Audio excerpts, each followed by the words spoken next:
Can I get a show of hands of people who like this space and would like to come back again for another user group here?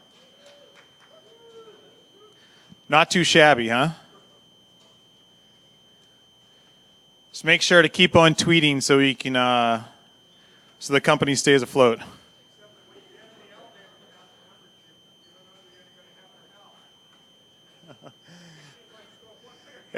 If you don't know where you're going by now. All right. Welcome, everyone. Welcome to Twitter. This is the first user group meeting we've had here. Definitely a really nice space. Is Jennifer here still? No? Okay.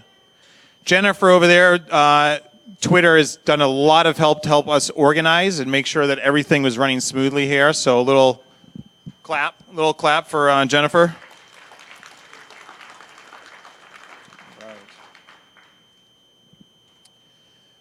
So, who here, this is their first Atlassian user group meeting they've been to? Oh, wow. Who's been here before? So it looks like at least half, if not maybe 60%, this is your first user group meeting, so welcome. Just going to give you a little bit of information about what we do here at the Atlassian user groups. Atlassian user groups are user run.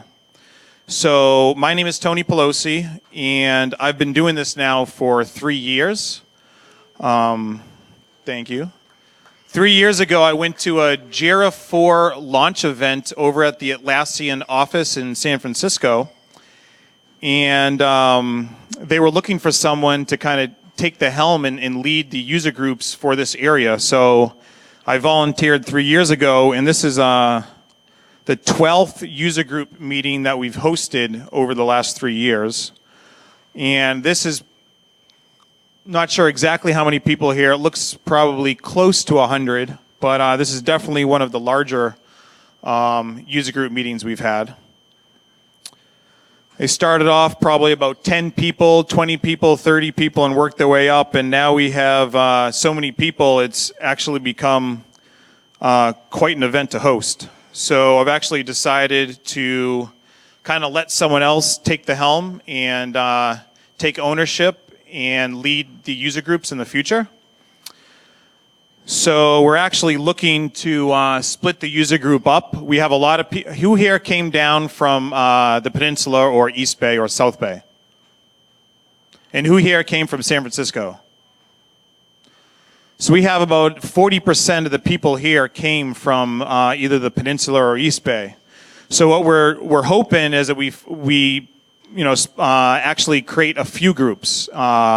That way, for those folks who are down in the Bay, down in the Peninsula, we'll have somewhere closer to them to go to. So as much as I'm sure you love coming up and bracing the traffic here and the parking and everything like that, we do obviously want to make it as convenient as possible. So if you are at all interested in running the user groups, either the San Francisco user group or a user group in the Peninsula, or if there is enough interest, even possibly out in the East Bay, then please talk to Brittany Walker. She is the Atlassian Community Manager, right over there, raising her hand. It's a lot of fun hosting these groups, and probably the toughest part about hosting the groups is just working with locations. This is probably the 7th or 8th location we've had in the 12 user groups that we've hosted. But we have a pretty good location down in the Peninsula that if you want to host the meetings at LinkedIn, they've offered up their space to be able to use in the future for user groups. And then Atlassian and Twitter have also offered up their spaces. Twitter has mentioned that they can't make any guarantees. So if you yourself have a really good space to host it at, that would be great. Otherwise, Atlassian and Twitter would be potential locations for you. So I just want to thank our sponsors real quick. We actually had a number of sponsors that help make all of the food and beverages possible. Atlassian, obviously. App Fusions, Zephyr, Zen Foundation, and Customware. And I'm actually going to give each of our sponsors about 30 seconds to come on up and just introduce themselves and let them tell you what it is that they do. So, Ellen, can I have you come on up from App Fusions? Am I yelling into the mic, or I'm good? Okay. Hi, I'm just going to be very quick here. App Fusions, we're system integrators. We have about 30 plus integrations or plugins in the Atlassian marketplace.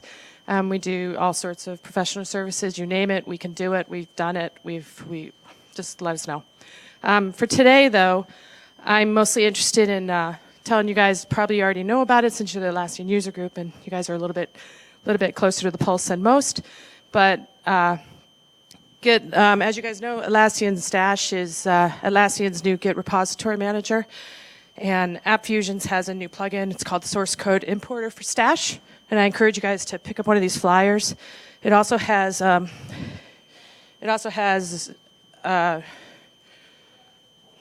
article that just provides some CVCS and DVCS statistics that was done by Red Monk, and it's quite good and intuitive to read. And you guys can use this to sell it up into your management. Our migration importer, we don't think it's going to solve all your problems, but it will make your pain a little bit lighter. So we'd love you to try it and give us a call. Thanks. Thank you, Ellen. Next, Sanjay from Zephyr. Would you like to come up real quick? Is Daryl in the audience? I didn't see Daryl beforehand. Oh, what happened to Daryl? All right. Great. Thank you, everyone. Sounds okay. My name's Sanjay. I'm with Zephyr. Very glad to help sponsor these events. We as a company, we have test management. So we see ourselves as a great complement to the suite of tools that Atlassian provides, because ultimately you do need to test everything that you're developing. We have a couple of products. We have the Zephyr Enterprise product, which has been our flagship product, shipping now for over 5 years. It's a comprehensive solution for those of you who are looking to ditch your legacy test management platforms. Then we're the guys to come to. We recently launched, not recently, it's been about 10 months, a plugin that actually installs inside of Jira. And this brings test management inside of your Jira environment. And that's what we call Zephyr for Jira. And this has actually been a great product on the marketplace. It's been neck and neck with Tempo as far as the top grossing plugins on marketplace, so it's been doing really well. I think about 400 or so customers already. 500, there you go. That changed today. So anyway, if you guys are interested, want to get a little bit more information, there's a little Zephyr contingent right over here. Want to hear a cheer? There you go. So come by and talk to us. All right, thanks. All right, thank you, Sanjay. And Daryl, you're not in the audience, are you? Oh, there he is, sneaking up on me. There we go. Hi, thanks. And thanks for coming to Tony's Last Stand tonight. So just still alive. Closer? There we go. Yeah, saying thanks for coming to Tony's Last Stand. So I'm Daryl of Stepstone, and we're the makers of Zen Foundation, which is a plugin that makes Confluence beautiful and easy to use, which is perfect for non-technical users and large groups. So if you're thinking about rolling out Confluence to like the whole organization or even beyond to outside partners or customers, come and see me tonight, or you can check out Zen on the Atlassian Marketplace. And thanks for coming. All right. Thank you, Daryl. All right, Matt from Customware. Mark. Sorry, Mark.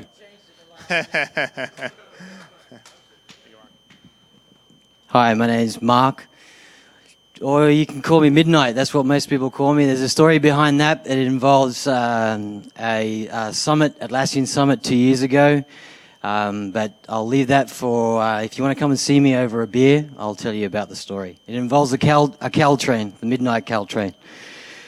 So I got sprung to do this at the last minute. I made the mistake. I've come over from London, so I'm only here for a couple of weeks. But customware, we've got 100 guys. We're pretty big in terms of an expert, I suppose. And so we handle training. We do plugins. We'll do consulting, upgrades, you name it. We've probably already done it, and we'll be happy to have a go. And from the customer's perspective, we've dealt with everyone from a startup right through to enterprises. We're finding that the tools are maturing to the level now where a lot more of the enterprises are asking those interesting questions about enterprise-y style questions like, dare we say it, redundancy and those sorts of things. So we're dealing with those kind of things. If you have those kind of questions or indeed any others, look out for the rocket shirt. That's us. There's another 3 guys over here. And I can speak on the, I thought I've run out of time, haven't I? But I can speak on the running of the user group. I used to run the user group in Sydney. And it's for me, what I did, I actually used to run it just because I wanted to get better at standing in front of a lot of people and speaking. I was never comfortable with that. And my wife wanted me to get away from the home office. So I recommend doing it. It's a really good thing to do. And it's amazing the opportunities you get in terms of networking with other people. Thanks. All right. Thank you, Mark.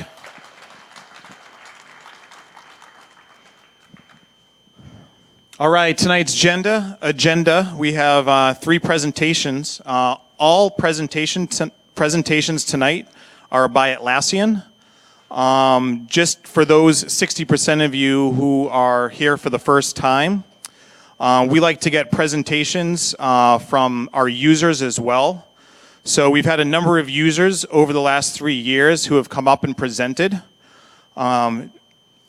And we really like to have users help out other users. A large part of this user group is users helping out each other.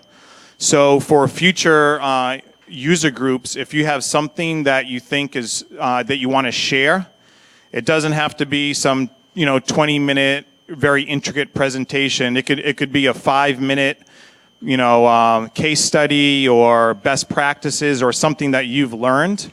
And I think a lot of the learning over the years here has been users helping out other users.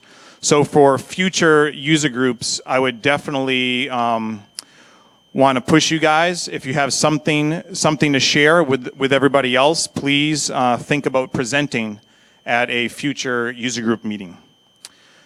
So after our presentations tonight, we're going to go into focus groups. So the focus groups are going to take place on the tables out back. And we're going to go through and place signs with each of the Atlassian products on those tables. And the idea is to find the product that you want to talk about tonight. Join that table, join the discussion. If you have a question that you want to ask, there will be other users, there will be other partners, there will be Atlassian employees in that back area at our focus groups. And if you want to jump around from one focus group to the next and talk about more than one product, feel free. So we're going to start off with our presentations and then move on to the focus groups. So our first presentation, I'm going to call up Sarah from Atlassian, and her presentation is going to be best bamboo practices for your build system.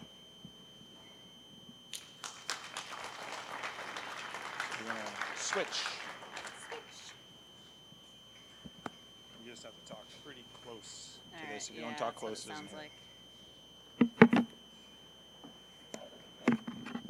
I've always heard it was a bad thing to be a close talker, but I guess I'll have to just do it anyway with this microphone. Okay, I am going to make you sit through for 30 seconds while I get my presenter notes up on the display, so hang on a second. Grab another beer.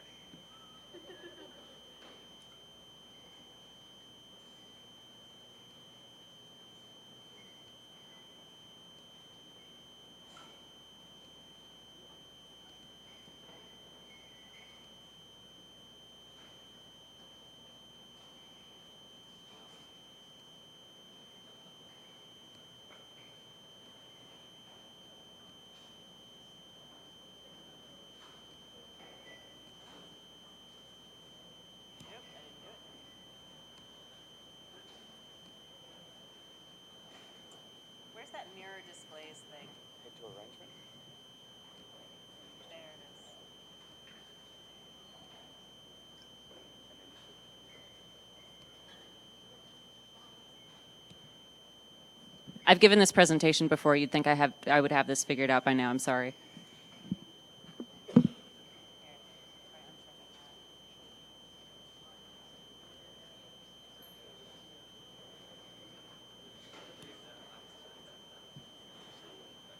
How many Atlassians does it take to get a presentation set up? More than it takes to screw in a light bulb. No, I unchecked that. I thought. Uncheck it. I thought so. All right. Now. Oh, sorry. Yeah, I know. Oh, I thought it was supposed to be unchecked. It should be No, it shouldn't be checked. It shouldn't be checked. All right, and now. But now it's like not. It's not actually. That's weird. I give up. You're not getting beers yet. Come on. I would love a beer. Are you kidding? No, you don't want it mirrored. I always thought it was unmirrored. You can't have a mirrored. I wanted my notes on. All right. Really? Then Why is this not working? I'm confused. All right. You haven't checked it first? Have you ever had? Oh, you had that box off. That's. Oh, use alternative. Yeah, there you go. Okay. Oh, good grief.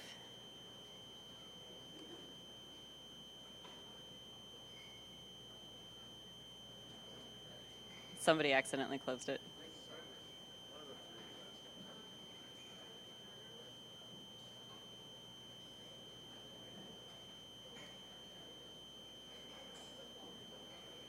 Dag nabbit.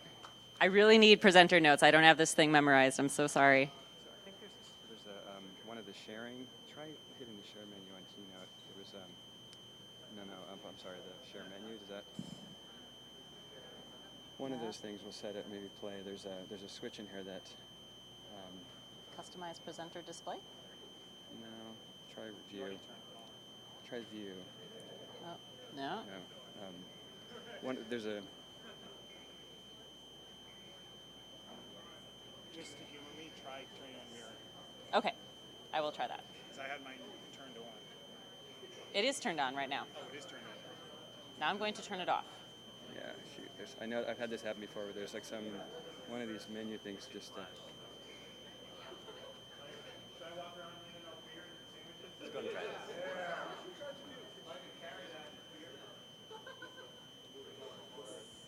Oh wait, see this right here? Use alternate display to view presenter. That's you have that set. Okay, that's what I was thinking of. Yeah. Dave, you know what to do here. Oh, Yeah. Here's the man. okay. So Let's plug us back in. It was that when you unchecked the mirror displays, they weren't actually like splitting apart. You need the monitor or the projector to be on the main display and this to be the alternate display, and that's the only way it works. Interesting. I don't know what this is. Because you guys know more than I do. The only reason I know this is because I did this for Now we have the blue screen of death. Awesome. Okay. All right. So now try it again. Just waiting to get my mouse back.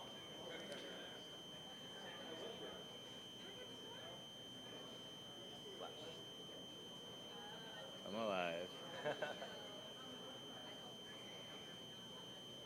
Well, now I don't know. That's weird.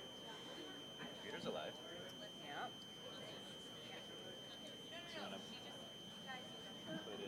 Weird.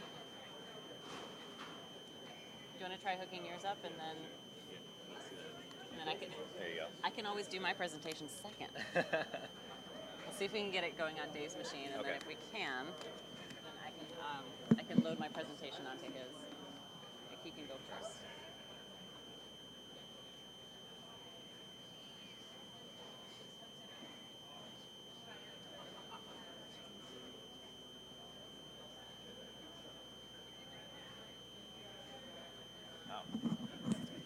Okay, Dave's going to go first because his computer works.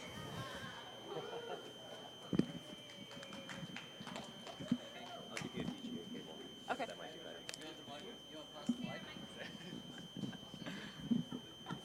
this is unexpected.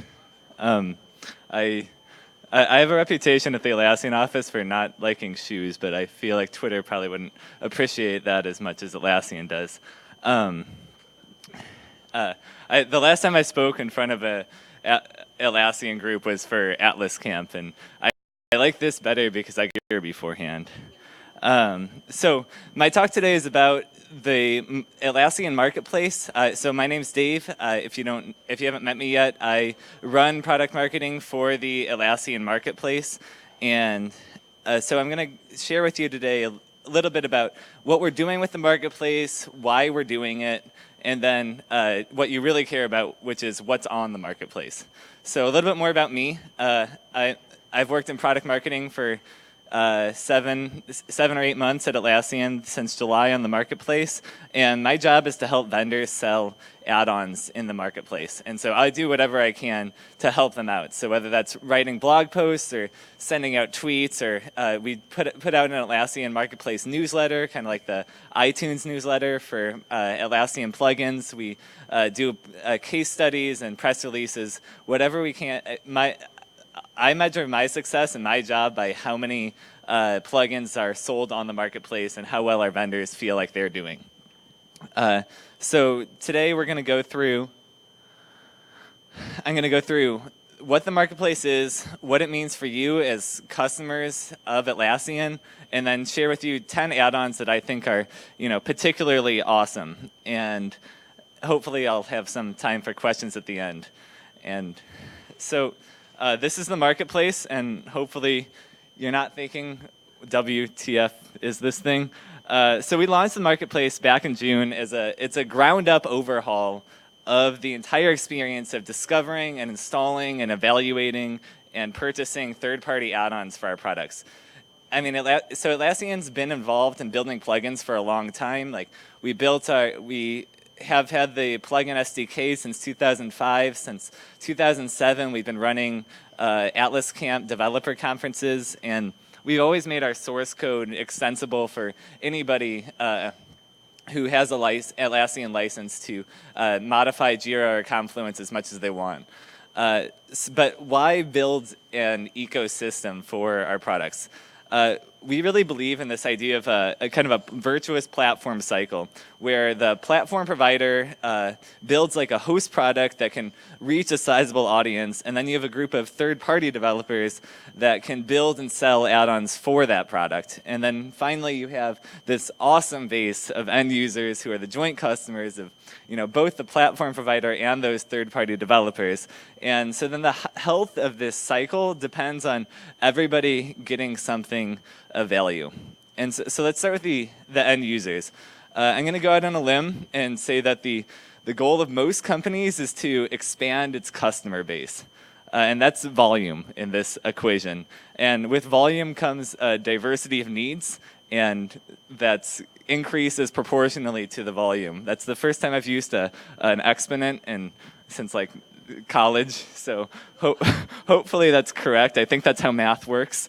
So as your customer, but basically as your customer base expands, they want to do different things with your product, and it's rare that the product can handle all of those different use cases. And even if it can, even if you could build a product that could handle all the different use cases that all your different customers want to use it for, you don't necessarily want to build that product because that's a feature creeped and bloated product. And we all know that there's a reason that most of us are using Apple computers in this room. And you go in it. Okay. So end users want a great parent product. And then on top of that, all these extensions to the parent product to fit their specific needs. And then, so the platform and the add-ons form the basis for the ecosystem. And so as a platform provider, Atlassian wants this ecosystem to be larger and complex, because out of the ecosystem, we get a competitive advantage. So you get to, our platform we get to provide a better experience to our customers while other people do all the work. And all that time that they're doing work for us is time that they're not doing work for other people. And so then on top of that, the customers are less likely to leave the platform provider if they're using a bunch of extensions on top of the platform. So it's really in the best interest of the platform provider to make it as easy as possible for developers to build and sell add-ons, and easy for customers to try and buy them. And so that's why we built the marketplace. And so before the marketplace, we had the plugin exchange, which is mostly just a directory of add-ons out there for products. And so, keeping with the marketplace frontier theme of my presentation, the plugin exchange is kind of like traveling west by wagon train. You remember playing Oregon Trail as a kid, and you would usually make it to Oregon, but it was always interesting to see how many of your family and friends would like die along the way. So the plugin exchange is kind of like that. It worked for some people, but it lost a lot of people along the way. So then we built the marketplace to replace it, but instead of just a steam engine, we were kind of thinking more of a bullet train. So why is the marketplace awesome? It's a one-stop shop for customers and vendors. So you get all the available add-ons in the marketplace that are commercially available for anybody to download. You can compare them. You can look at reviews and descriptions and pricing and screenshots and demo videos. You have links to all the different resources, the documentation, support, a vendor homepage. You get a version history that tells you which versions are compatible with each version of Atlassian's parent products. There's reviews. There's ratings. We try to recommend add-ons that are frequently used in conjunction with the one you're currently viewing. And then on top of that, we've simplified the purchasing and billing agreement. So we have almost 140, 150 add-ons that are using the paid via Atlassian system. And the add-ons that are on this system, it means that you can get that add-on on that billing and purchasing on the same invoice as your Atlassian product. And so it means if all your Jira add-ons are paid at the same time as your Jira instance, and that simplifies the headache for you as an end user, because it's one less manager approval you have to get, or one less PO that you have to fill out, and it saves you a lot of time, and it makes it easier for our customers. And then finally, it gets you easier installations and evaluations. We have built the marketplace right into the universal plugin manager. So if you're a Jira or Confluence admin, you can go into the plugin manager in Atlassian, browse through all the different add-ons. You get all the same information that's on that marketplace site, and then you can just click free trial or install on a free add-on, and it'll automatically start downloading and installing the add-on into your instance, and then take you straight to myatlassian.com, generate an evaluation key for you. You just click apply license, and then it's automatically put back into your instance without you have to doing any copying and pasting or downloading a jar and uploading it back in. So it makes it really, really easy. And then on top of that, it's a win for vendors, because it means that a lot of vendors, they can stop having to worry about setting up a purchasing or billing system.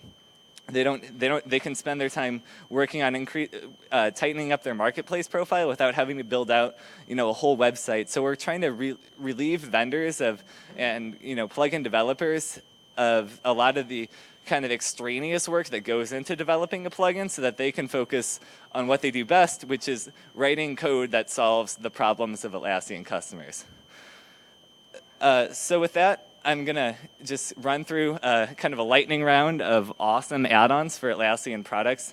And so I'm not just going to go through the top 10 best-selling plugins in the marketplace, but rather I think kind of a grab bag of ones that I think, one, sell a lot, that have a lot of users, have a lot of potential, try to feature some newly added plugins. So without further ado, first, Tempo. Tempo is the top-selling time-tracking tool in the marketplace. It allows you to kind of plan out how long work is going to take you on your issues, your stories, your features, and then allocate your developer resources accordingly. And then on top of that, you can get reports, and on your issues and your tasks, you can do things like timesheets and billings. If you're the kind of organization that uses Jira issues to manage work for a client, you can automatically generate bills for your client. All right, that's one. 2, Space Tree. Space Tree is an awesome plugin by a new vendor called Simplenia, and it creates a left-handed sidebar that allows you to kind of define a navigation tree across multiple spaces. So in the documentation theme in Confluence, you can kind of get that nav tree, but it's limited to the space that the page is on. And this allows you to define a custom left-handed navigation bar with whatever pages you want on it across multiple spaces, which is great if you have kind of a cross-functional team in Confluence that's not limited to just one space. And then I wanted to go through, they have a couple other great ones. Imageslider for Confluence does exactly what it says it does. It puts in an image slider of the page attachments on any given page. And the custom dashboards, which kind of takes that concept of dashboards in Jira and applies it to your Confluence dashboard. It lets you create your own home page within Confluence. Next, the Table Grid Editor by Idalco. It lets you connect Jira to external databases. It creates a custom field in Jira that will pull out a table from whatever database you choose to connect. And then you can edit the cells right inside of that table or create a new table inside of your database, and then it'll update the database automatically. And it works both ways. So then if you update the database or update the table outside of Jira, then it'll update it inside of all your Jira issues as well. Next one is Zen Foundation. You already heard from Daryl. The best way I think to show off Zen Foundation is just to show you Zen Foundation. So this is what a regular Confluence homepage looks like, and this is what it looks like after it's seen some action from Zen. That's the Atlassian Developer Resources page, by the way, created with Zen and Confluence. This is Nike's internet. So it's a really powerful plugin for skinning and theming Zen. And as Daryl said, it really works well, especially for non-technical users who need a simplified version of Confluence. And I'm sure Daryl in the back would be happy to talk to any of you guys about it. He's the one in the Zen t-shirt. Next one, I think I'm on 5 in 5 minutes, is called Enfeed. It's from Valientes out in France. So it goes along this theme that I'm kind of focusing on, which is bringing in, if you want to really make Jira the center of your the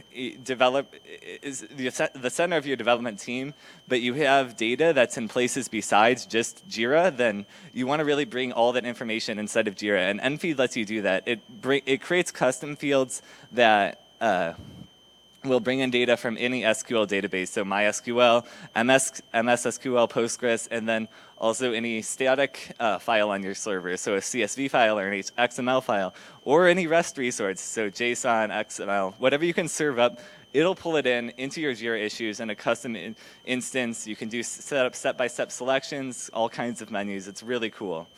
Oh, shoot, sorry. Bullets. Scroll Office, exporting for Confluence pages. It allows you to find custom templates for when you're exporting Confluence pages into Word.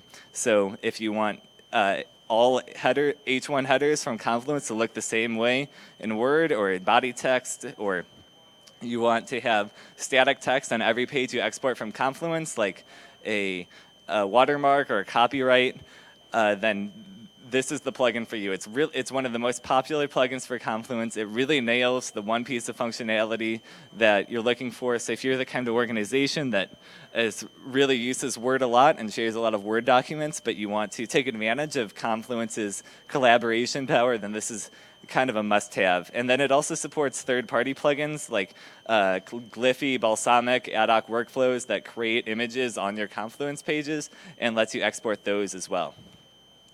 Number 7, Zephyr for Jira. Sanjay was already up here. Zephyr is test case management inside of Jira. It lets you define test cases, link those test cases to issues, and then you can actually execute those tests straight from Jira, which is awesome. And it lets you kind of bring the QA team and the development team all together and then file bugs directly from Jira, from your test cases, and then gives you a lot of reporting and powerful dashboards and gadgets that can go into your Jira dashboards for running test cases. And they've got a whole crew of people here, so I think they're all in the front row right there, so I think any of them would be happy to take your questions. Next, Confluence has the user profile plugin from Caminardo, and it lets you basically build a richer profile for people inside of Confluence. So administrators in Confluence can define additional fields for people in Confluence, so things like your job title or skills or responsibilities or interests. I would really like it at Atlassian if I could search for the interest of ping pong and find all the Atlassians that are interested in ping pong. It would make my life easier when I'm trying to get out of work. And it also synchronizes all this information with corporate user directories, so your LDAP server, your AD server. You can define all these fields in Confluence, and then it'll pull all that data in from your user directory, and then it makes all of those elements searchable. So I've done 4 Jira plugins and 4 Confluence plugins, and I've alternated them. And I thought I would try to throw you off. So the next one's a Bamboo plugin. So Bamboo nested variables, it allows you to use variables when creating plans. So you can define global or plan variables. So these are, if you don't know how Bamboo works, it's when you're setting up your plan, you can define things like the current stable version or the final branch name or the next variable or the next milestone. And with nested variables, you can recursively nest those variables inside of each other.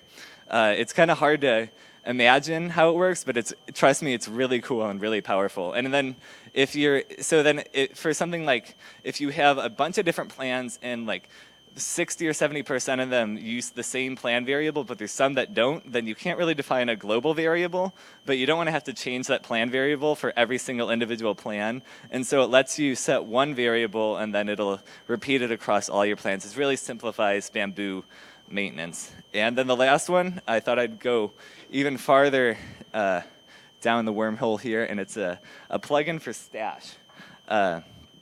And so Stash, if you're not aware, is our Atlassian's newest product. It's Git repository management for behind the firewall installations.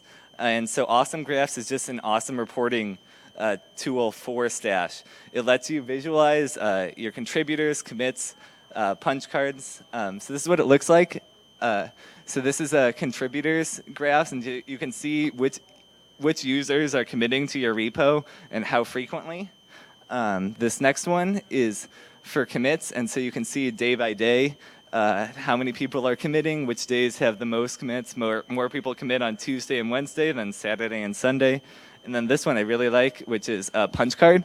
And so it has the days of the week on the left axis and then the time horizontally. So then you can see that a lot of people commit like Monday at 11 a.m. noon, and then Wednesday, Thursday, Friday towards the end of the day.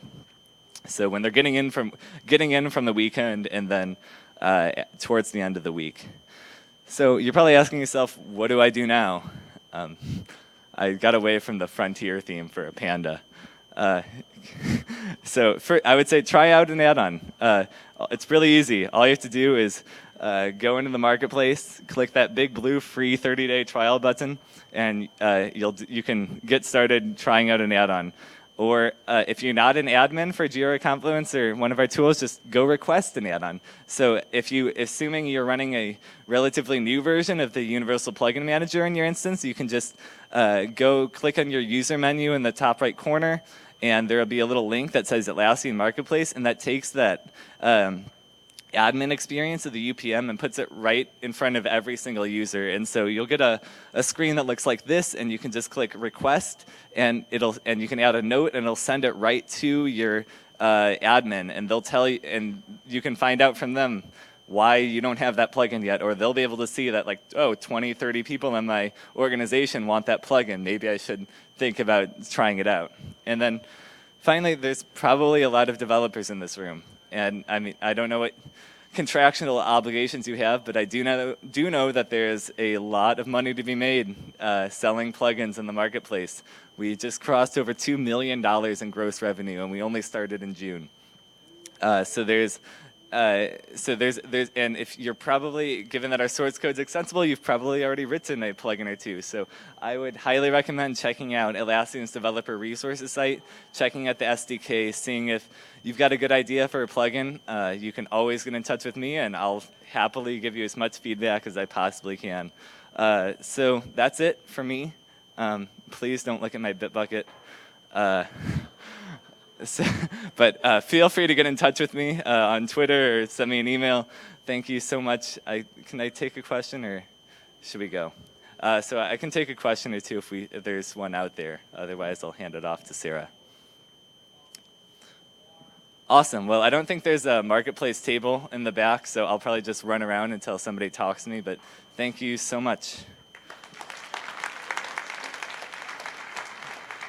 Sorry.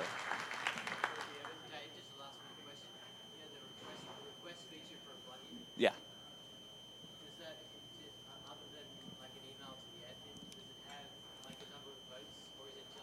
Yeah, so that request a plugin feature, it works for all the plugins that are in the marketplace, and it will show up in the admin interface of the plugin manager, and it'll just say there's a tab that says requested plugins, and it'll sort all the plugins that users have submitted requests for and rank them by request, and you can see all the notes with the why the user wants the plugin, that kind of thing. So it's really cool, and if you haven't seen it in your Confluence instance or your Jira instance, it means you need to update the UPM, so do that.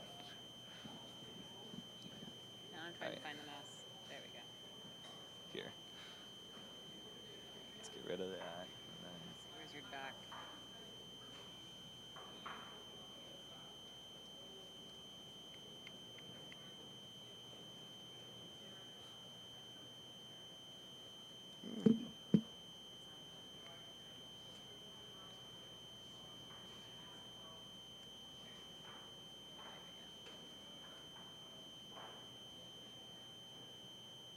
This one.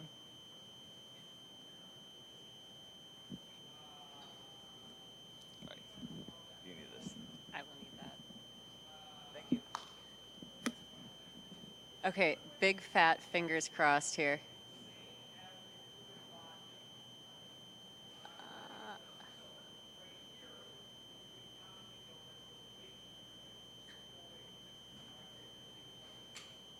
Yes.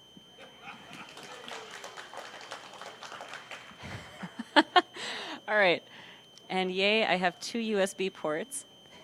Thank you, Dave.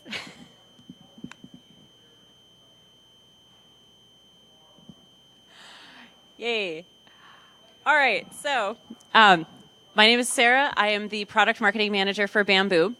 And I am also a former test automation engineer and a former Scrum Master. So as you can imagine, the topic of my presentation tonight, tips for a fast build system, is near and dear to my heart for several reasons. Before we get too far in, I want to just let you know that this presentation is kind of designed for teams that are sort of just getting started with continuous integration, or maybe kind of at that beginner to intermediate level.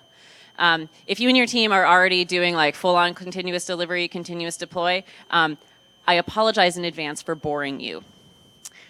Can we get just a quick show of hands? Who here is on a product team that does practice continuous delivery? Or I'm sorry, continuous integration, we'll say. Good amount. How about continuous delivery or continuous deploy? Nice. Who here has never heard of continuous integration? Okay, so for the 3 of you, continuous integration is the practice of having a machine listen to your source code repository, and whenever it detects that a change has been made, it grabs a snapshot of the repo and builds your code, packages it, runs it through test cases, all that sort of stuff. And you do that with every commit, and the idea being that if you're doing this all the time, you're going to find defects very quickly. So that's continuous integration in 60 words or less. Okay, so as you probably know, Atlassian makes a little continuous integration tool called Bamboo, which is super awesome.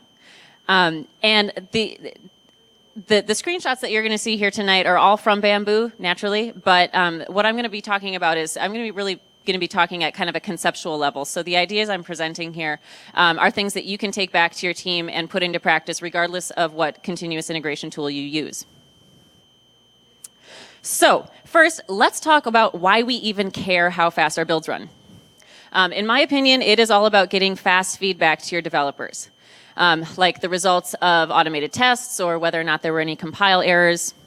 If it takes hours and hours and hours for a developer to find out whether their changes broke anything, what's going to happen is they'll make the change and then go over to the next coding task over here, get their head into that for a few hours, then find out that there's more changes that need to be made over here, spend some cycles like getting their head back into that, check it in, come back over here, get their head back at rinse, repeat several times. So by the time that the original coding task is done, you're likely to have 3 or 4 coding tasks in progress, and it's kind of a mess. You end up in a mess like this. It's no fun.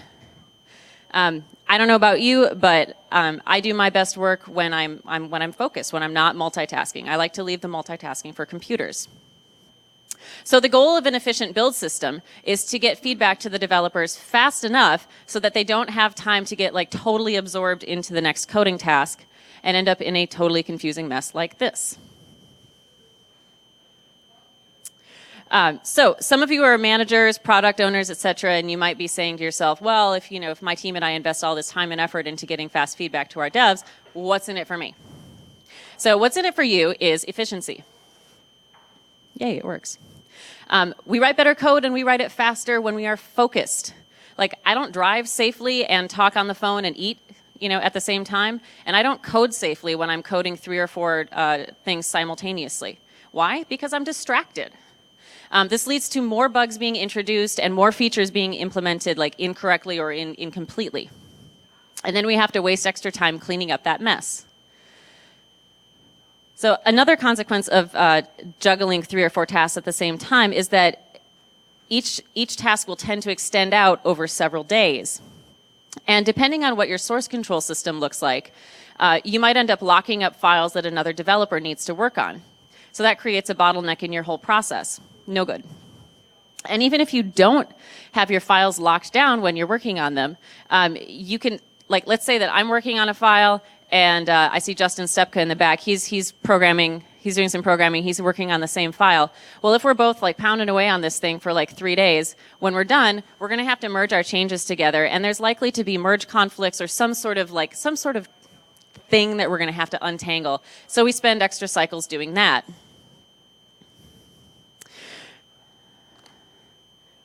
Hang on a second, I'm sorry.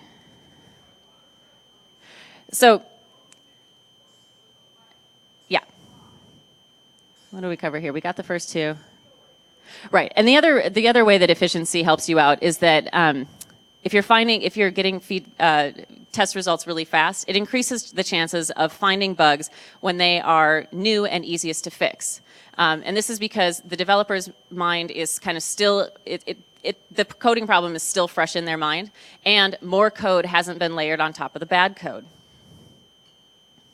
So if we can get our build systems to give feedback so quickly that devs only have 1 or maybe 2 tasks in progress, we simply waste less time, and we end up with sort of a workflow that looks a little bit more like that. It's much cleaner. And ultimately, the more that we can streamline our development workflows, the more features we can build in an iteration, and the faster we can deliver value to our customers, which is really what it's all about. Or if you want to put a negative spin on it, we can say that when our workflows are inefficient, we lose time, and when we lose time, we lose customers because we're not responding to their needs quickly. So all this is a rather long way of saying that if your code is going to fail for any reason, we want it to fail as fast as possible so we can address that failure right away when it's easiest and cheapest to do. Okay, so now that you deeply care about fast feedback for your developers, let's talk about how to actually manifest that. So probably the easiest and cheapest improvement that you can make to your build system is to make sure that you've got some kind of mechanism in place to terminate hung processes so that they aren't clogging up your build queue and locking up build agents for hours at a time. Really all the popular build tools do this pretty much the same way. You set a threshold for how long you think the build should run or how long you want to allow it to run. And if that threshold is exceeded, the build is aborted. It's pretty simple. Bamboo also has this a nice feature where you get to define some additional criteria for what constitutes a hung build. For example, you can say like, well, if nothing has been written to the build log in 3 minutes, we'll consider that hung. So really, if you take only one thing away from this talk, please go back and make sure that you're doing something to terminate hung builds. It's easy and it's very effective. So throughout my talk, we're going to be visualizing a little build system like this. So we've got developers pushing changes up to the repo. Our little CI server, that big robot there, is pulling them down, putting the builds through their paces. And when the little robots get stuck and unhappy, we've got the build reaper to cut them free and make them happy and get them on their way again. So that's kind of where we're starting out. Okay, so that was the easiest thing to do. Next, let's jump to pretty much the hardest thing you can do, and that is automate your deploys. I see you developers groaning. Okay, so if automating deploys is so hard, why should I bother, right? And the reason is that to get fast feedback, you should be building with every commit. And you should be testing each build at least at some level so that any problems are found right away when they're easiest to fix.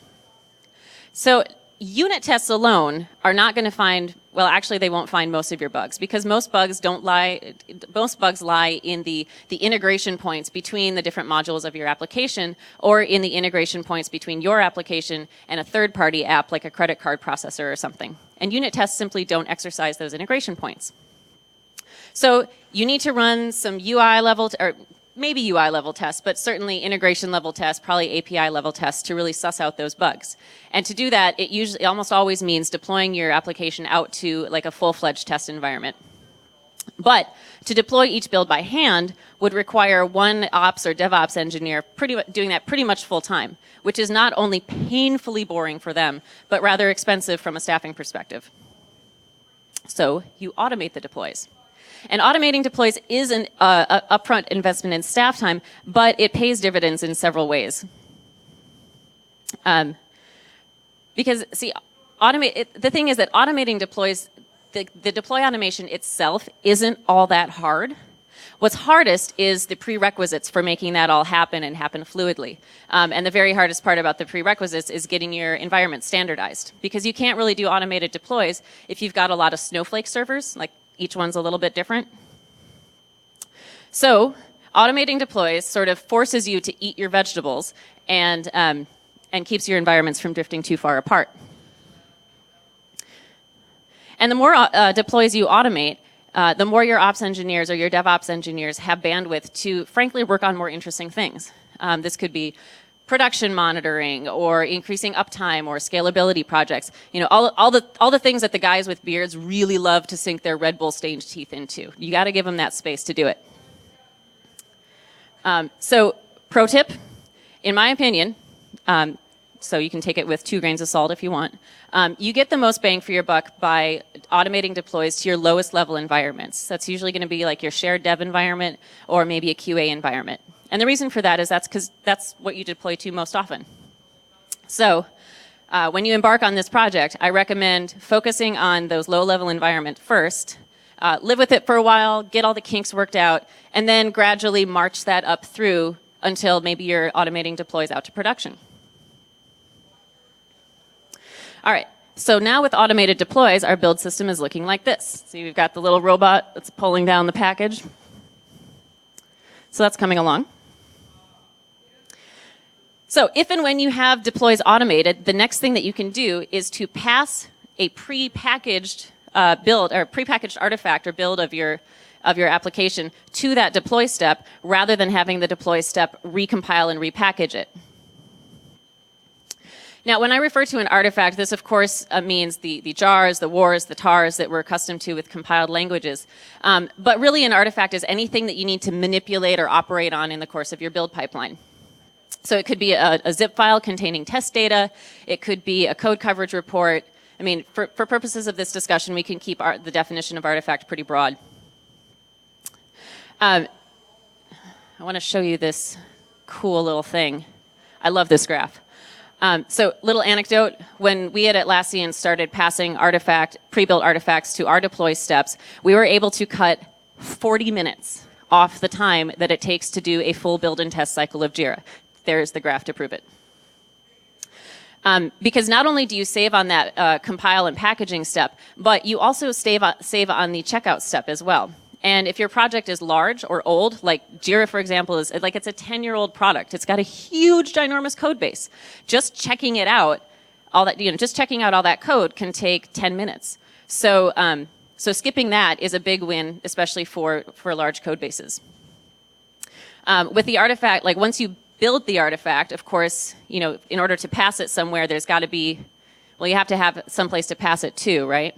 So once it's built, you can upload it to, there are a number of commercial artifact archiving products like Archiva, Nexus, that sort of thing. You can toss it to a temporary file server on your network if you want. But most often your CI tool is going to just handle that for you. And if I may make a small advertisement, I do think that that's one thing that Bamboo handles really well. It makes the artifact passing very elegant, very easy to configure, and it makes putting together that continuous delivery pipeline just that much less painful. So here's how it works. And this is again from Bamboo, but it works pretty much the same way in all tools. So in the configurations for the job that creates the artifact, you tell the tool where on the server it's going to find that artifact once it's been built. So it's somewhere within the current working build directory structure. You tell it what file name to look for.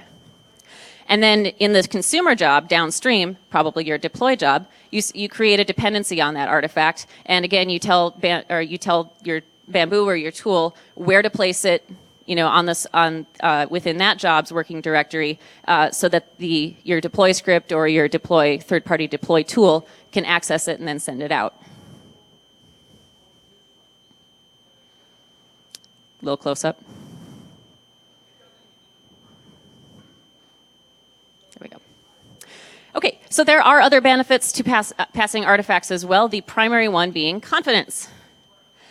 When you build an artifact once, and then march it up through your environments, you know with absolute certainty that the build that you're about to deploy into production and send out into the wild is the exact same build that you worked so hard to vet in your pre-production environments. You don't have to worry about whether it was built from the right revision number. You don't have to wonder if perhaps a network hiccup during the checkout step corrupted some files. There's very little opportunity for surprises there. So you give it a last check on staging, you hit that deploy to production button, and boom, team lunch with high fives and beer all around. It's always that easy, I promise.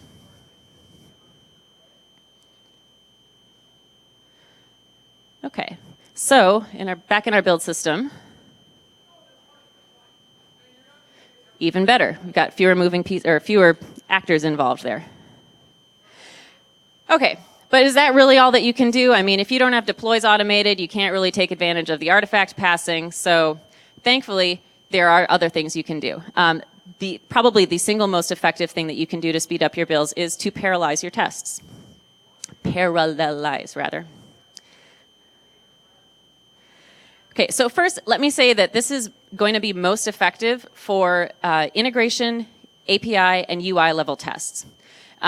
Unit tests already run really fast. I mean, we're talking about matters of milliseconds here, so there's not a ton of room for improvement. So you're going to get the most bang for your buck by working to parallelize those longer running tests.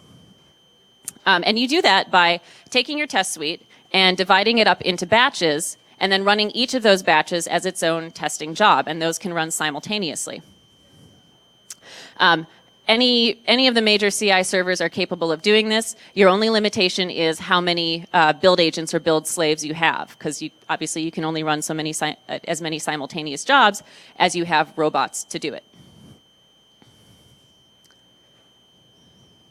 Robots.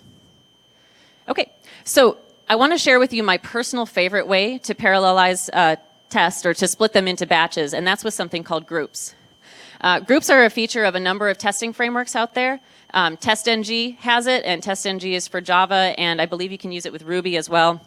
If you're a Python person, Proboscis has groups. If you're a PHP person, PHP Unit has it.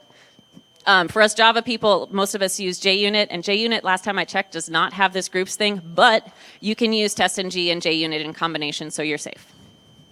So, inside each @test annotation there, you can see that you can define one or more groups that each test belongs to. And the groups are arbitrary. So you can slice and dice your application on any dimension you want. You can slice and dice it by level of technology stack, by functional area of the application. When I was a test engineer, I used to have groups that designated like whether or not I expected the test to pass right now. So it's totally up to you. You can get really creative with it. So then back in your CI tool, you set up these testing jobs based on your groups. So when you get to the point in your configurations that actually executes those tests, you pass in the group name as a parameter. So you can see here I've set that up with, I'm using Maven. I'm a Java test ng and Maven kind of gal, so that's what you're seeing. So you can see I've passed in the batch one name of my group. So when this job executes, testng is going to go through my code base and find all of the tests labeled with batch one, pull them together, and run only those tests. And it doesn't matter if they're spread across different classes or spread across different packages, testng will find them, collect them together, and execute them. So if you're running tests via Maven or Gradle or Ant, I mean, you can see how incredibly dead simple trivial it is to do this. And I posted a blog about this a few weeks ago, so if you want to go back and look that up for reference, search the Atlassian blogs for parallelizing tests or parallel tests, and it should come up.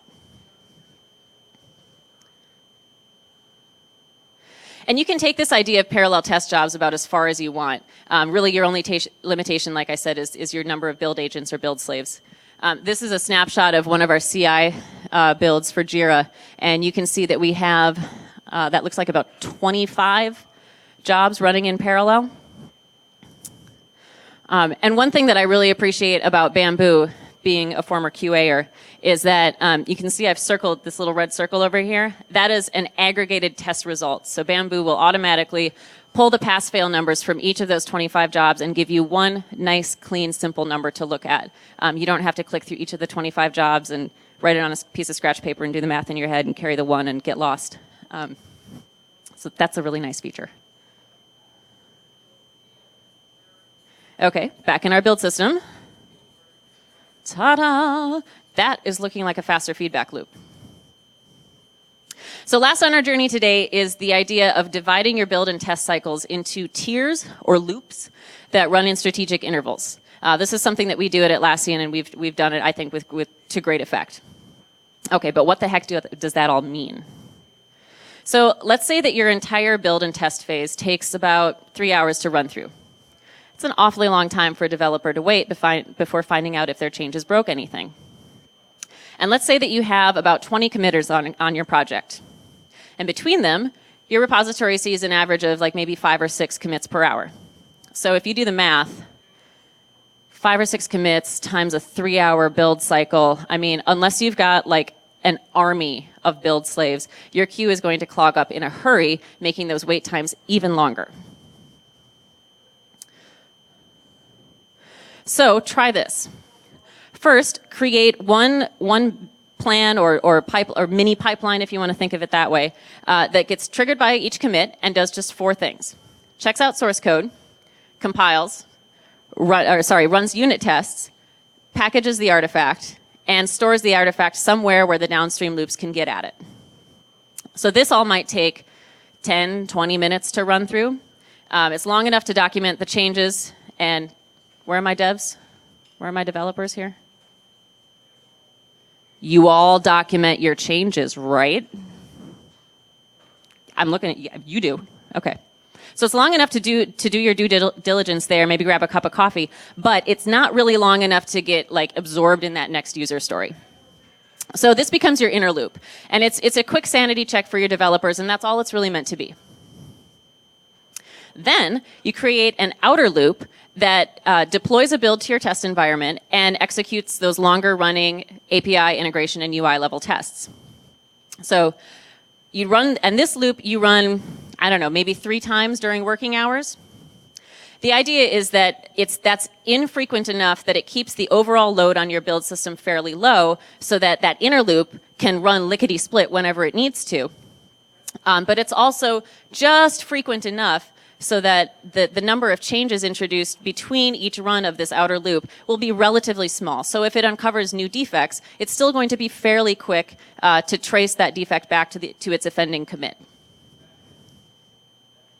Okay, for extra credit, some projects are going to benefit from like an outer loop, which would be a nightly build that runs your entire test suite against various platforms.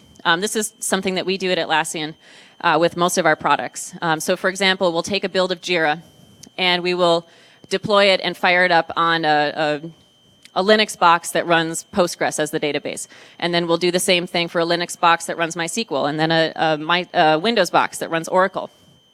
All in all, there's probably like 6 to 8 different combinations of operating system, database, and browser that we use. And then the whole test suite is run against that. All 18 for Jira, it's like 19,000 tests or something like that. And it takes a long time to do, which is why you do it at night when your build agents are probably going to be sitting idle, because ideally your developers are home sleeping and getting rested up for the next day. And the reason that I think it's okay to run this just nightly is because platform-specific bugs are pretty rare, and they're almost never showstoppers. So I don't feel like it's worth, like bringing a bunch of extra build resources online to do this several times during the day. Just do it at night when they're going to be idle anyway. Okay, so that was kind of an exhausting tour through some build best practices and ideas. And none of these things that I've presented here tonight are silver bullets on their own, and not all of them are going to apply to every project. You know, you're going to cherry pick the ones that work for you and try them out. And you're not going to get it perfect the first time. This is an iterative process, just like anything else in software development. So it's really important to be able to measure and track your progress so that you know what's working and what's not. Fortunately, really any CI tool will give you reports on build duration, like the one I've got up here to the left. Bamboo also gives you a report on how long builds are waiting in your queue. So get to know these kinds of numbers before you start making any changes so that you understand where your baseline is. And there are also some plugins that can help you along the way. My personal favorite is the build times plugin for Bamboo. So after each build runs, you'll get this awesome visualization of how long each step in your pipeline took. So it makes it really easy to identify bottlenecks, like this one up here. That one that took 15.4 minutes to run, almost twice as long as some of the others. That's a testing job. So right away, I can see, oh, there's an opportunity for me to split that into 2 different groups and make a second testing job out of that. There's a number of other useful plugins too. All the plugins for Bamboo are free. All the plugins for Jenkins and Hudson are free. So there's really no reason not to take advantage of stuff like that. Because I really can't stress that enough how important I think it is to get to know your data around stuff like this. If for no other reason that you might be satisfied with this gut sense that your builds are running faster and your devs are more productive and they're happier.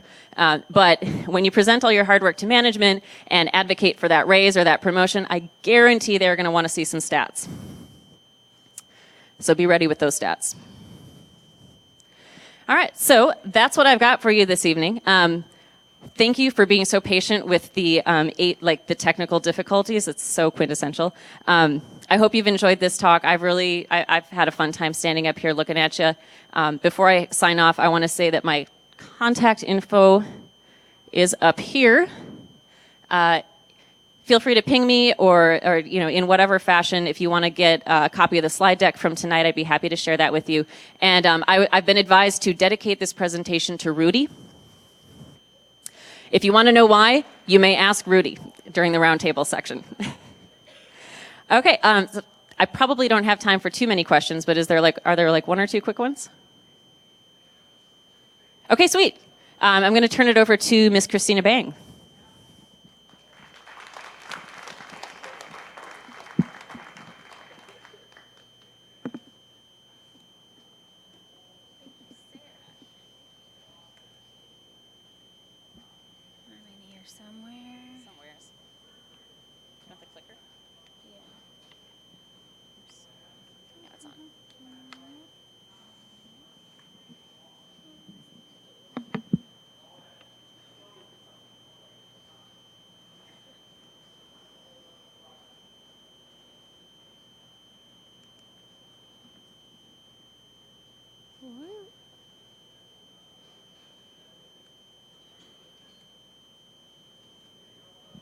All right. How's it going, everybody?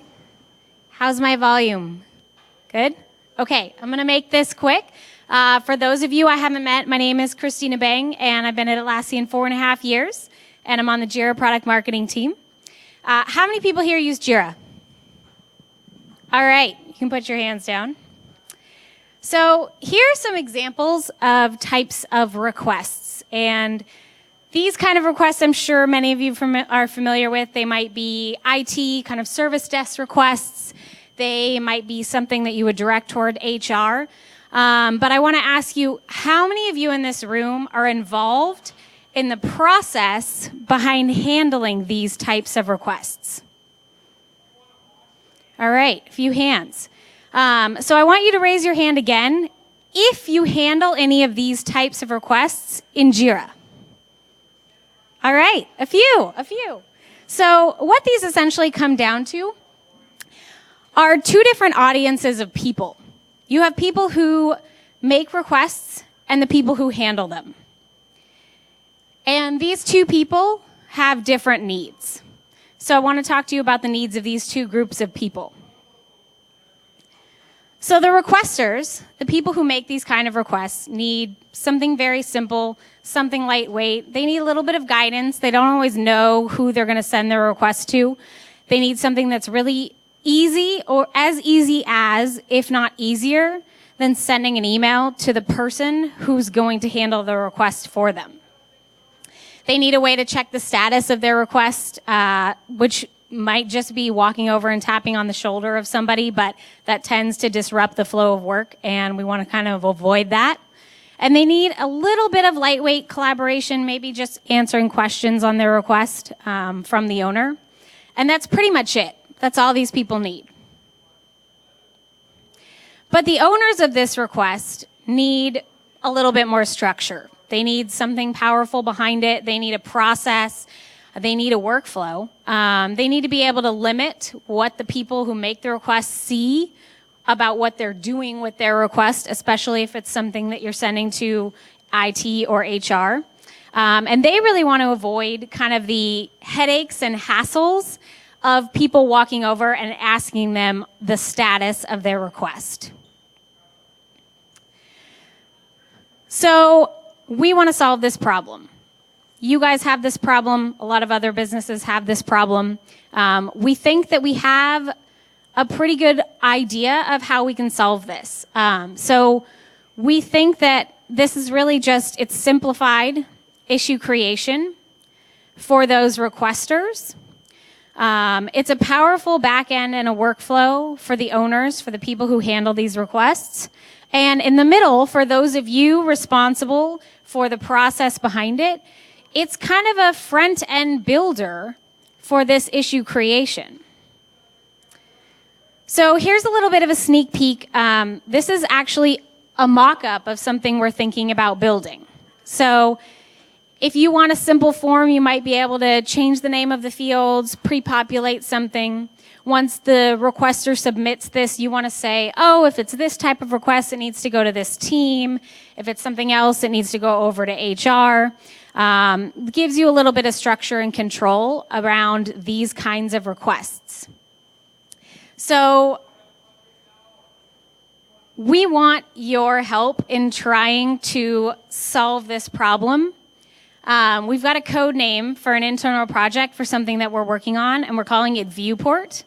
And this is a special URL. You, as the San Francisco Atlassian user group, are getting a very early sneak preview of what we want to do. And the reason that I'm here today and the reason that I'm sharing this with you is we want your help. As many of you just raised your hands, you are involved in solving these problems, and some of you are using Jira to try and solve them. But we want your input. How do you want this to behave? How would you expect this to solve your business needs? So I will definitely share this URL with Anthony, who can put it on the Meetup site. And we can talk about it more at the back tables. But I definitely want you guys to be involved if this is something that might help meet your needs. We're starting a conversation with you, and we want to know what you would expect from a solution to this problem. So I know that was really quick, and rather than opening it up for Q&A, I'm just going to say that I'm going to be at the back tables, and several other Atlassians will be. And if you have questions about what this might be, then feel free to ask me. But the more important thing to do if you're really interested is to go here, put in your name and email address, and get involved in the conversation with us. This is something we're in the very early stages of looking at building. So we want your input. So with that, I'll say thank you.